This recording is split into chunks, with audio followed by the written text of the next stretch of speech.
Okay, we are back to the wrenching videos today. Back to Libertas. First things first, I just went and picked these up from O'Reilly's, about the only place I could find that still turns rotors.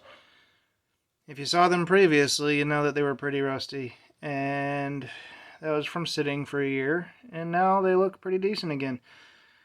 Cross-drilled and slotted is not the ideal rotor for off-roader. As you can see, there is like dirt and mud cooked in like pottery into the cross-drilled slots because I can't wash it out sometimes. But these are back, and now I'll show you what we're actually getting into today.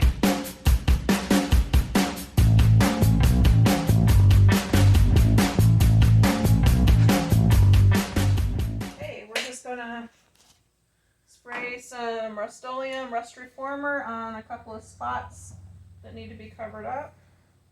I don't know why, I'm just doing what I'm told.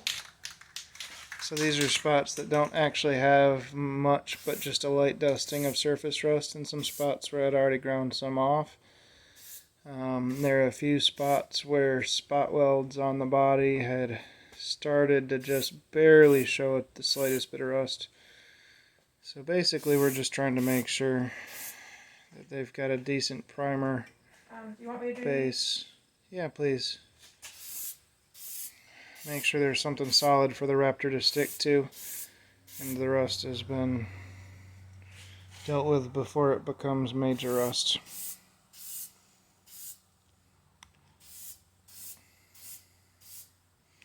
This rust reformer seems to do a decent job of like converting the rust, but it doesn't seal it so well as far as keeping it from coming back. But that's where having the whole thing sealed with a Raptor liner should hopefully keep moisture out of these spots. Now anything with major rust, I pretty much ground that rust off because I'm not that trusting of the rust reformer. I'm going to kill the video there and open the garage door because it's starting to get a little toxic in here. Okay, so these are the rear shocks. I believe in a previous video I've shown that I've already installed the front shocks, but these were waiting on that bushing to be pressed in by the Brown Auto Plaza. I had tried. I did not succeed in getting that in, but they managed to do it.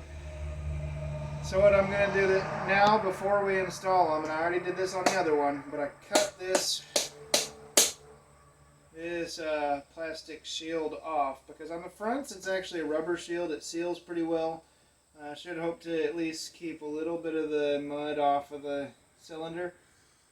But this is just a plastic shield. You can see right up in there. You can't clamp it down or anything. So this has to go, or it's just going to collect mud and lead to more problems. So I'm going to start by cutting off the the plastic that holds this whole thing together. If you're doing this on a more heavily valved shock, you're going to have to put in some strength to compress it, but I'll show you why I'm not too afraid of that on these. And it's longer. But these aren't actually valved very stiff, and that's part of why I chose them for the TJ. It's a light vehicle. I mean, I can easily compress it. So I should be able to get it back in the Jeep. And now I'm actually going to just cut this plastic shield off because I don't want it. So let's work my way right down the line here.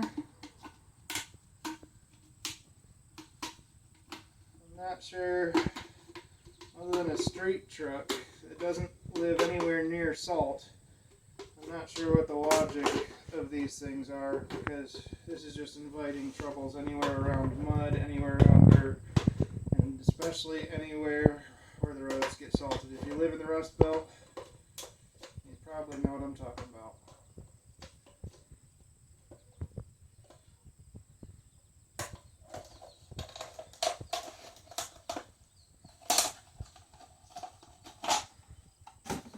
And that's that. So what we have here, you'll see, is the actual full shock, and can be compressed, fairly light valving. This is the RS RS5000X Rancho. The old 5000s were, I believe, a hydraulic. Maybe they were pneumatic, and this is hydraulic. But the old ones without the X they kind of got a bad name for being stiff. These ones have they've gained quite a reputation among TJ owners. So I'm going to give them a try. Let's get out there and get them installed. So we're out here at the Jeep. This is the rear end. I still need to get the gas tank skid plate and the gas tank back up in here, but first let's get the shocks in, because once the gas tank's up there, it'll be in the way. This will be a lot easier than right now. So, as I mentioned, I got those bar pin eliminators, so there is this little sleeve here that goes into. And pull the bolt and slide it right up into that eliminator. And I'll just get it in place, slide the bolt in. Once the bolt's in, I gotta get the nut in. And because it points toward the frame, I'm going to have to back the nut out just a little bit, or the bolt out just a little bit to get the nut started. And there it goes. Not exactly the most accessible place. I'm going to try and stand up and get a better angle. Part of the problem is since I wrapped that exhaust in fiberglass, I don't want fiberglass all up on my arms. I'm trying to avoid that. Looks like I got it started. So, these are locking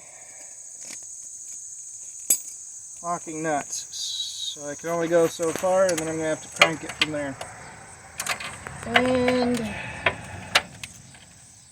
think, Jen, you're going to have to pause it so I can go grab a crescent. Okay, so I got the crescent, got it up in there, and I'm just going to crank until she starts to crank down. I don't want to get it too tight until I get the bottom in place, because if it's cockeyed, then I'm not only fighting to compress the shock, but I'm also then going to be fighting the bushing, which I don't really want to do. So it's fairly stable now. Come down here, loosen this up. I think later I'm going to have to come back and probably get a lock washer. I did not grab lock washers when I grabbed these bolts. I probably should have. Well, there's going to be a problem. And we came across a bit of an issue. It's one I had talked about in a previous video, but the previous shocks were actually bumping on the coil buckets for the coil springs, and I'd kind of decided I'd leave them. Some people cut a little notch for the shocks to hit.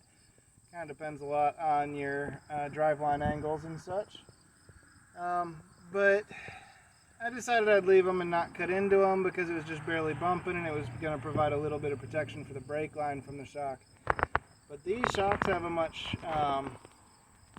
thicker shaft, much thicker cylinder, and so they are actually to the point I can't get the bolt in even without flexing, so they need to be cut out some. So I got out the angle grinder. I'm going to do that quick. We'll skip to the next scene. You can step away.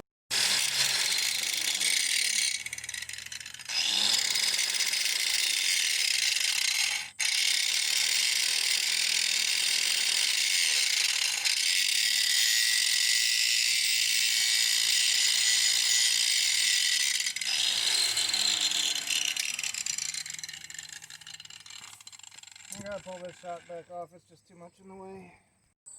Okay, so I've got them ground down to where they look like they're not really gonna hit anymore, and I think I'm gonna try and get the bolts in place, get everything in place, and then I'll start tightening it down.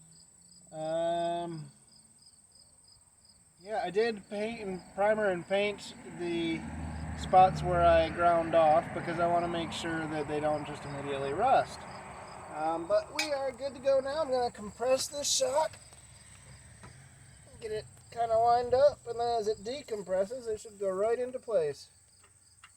And that's when I just slide the bolt in.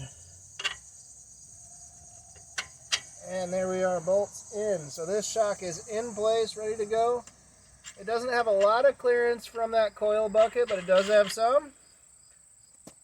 That one's in. Yay! Yay! I feel like there should be fireworks here. So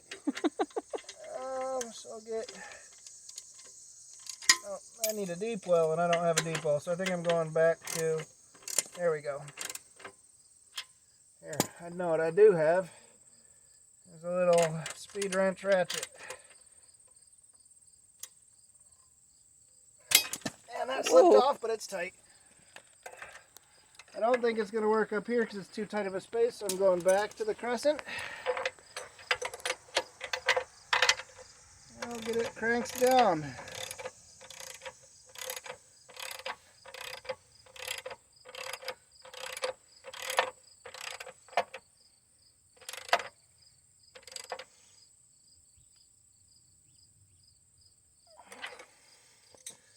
Shock's in place. I just got to crank down the other side and we're done for today. I'm not going to do that on film because it's the exact same thing. But I did also cut that one down. I think I got even a little more clearance on that one than this one. So yeah, there's actually a pretty good angle of seeing what I had to do. Didn't cut a lot out of the bucket. I did have to push that brake line back a little bit to make sure it's not going to get hit by the shock body. But I think we're good to go. The fronts are already on. So the next step on the actual frame, I've got two steps. I'm not sure which one's going to come first. I'm going to apply fluid film inside and probably a little bit outside because this POR has been exposed to the sun, and I just want to make sure that it doesn't end up rusting again. But the other thing is I need to get the gas tank and skid plate and stuff back up on here before I go with messing around with the body, because everything's just so much more easy to access right now. So I want that back up, and then I believe we're done with the frame. Thanks for watching, y'all. Don't forget to like, subscribe, and comment below, and let us know if there's anything you've got at TJ and you want to know how to find it, where to work on it. Right now I have the perfect access to show you. So comment below whatever you need to see, and if I can figure out what it is, because I'm kind of learning as I go too, I can get you a really good angle of it that you might not be able to see when your whole body's on. But you got a limited amount of time for that because I'm hoping to get the thing back together soon. So thanks for watching, y'all. The Lord bless you and keep you.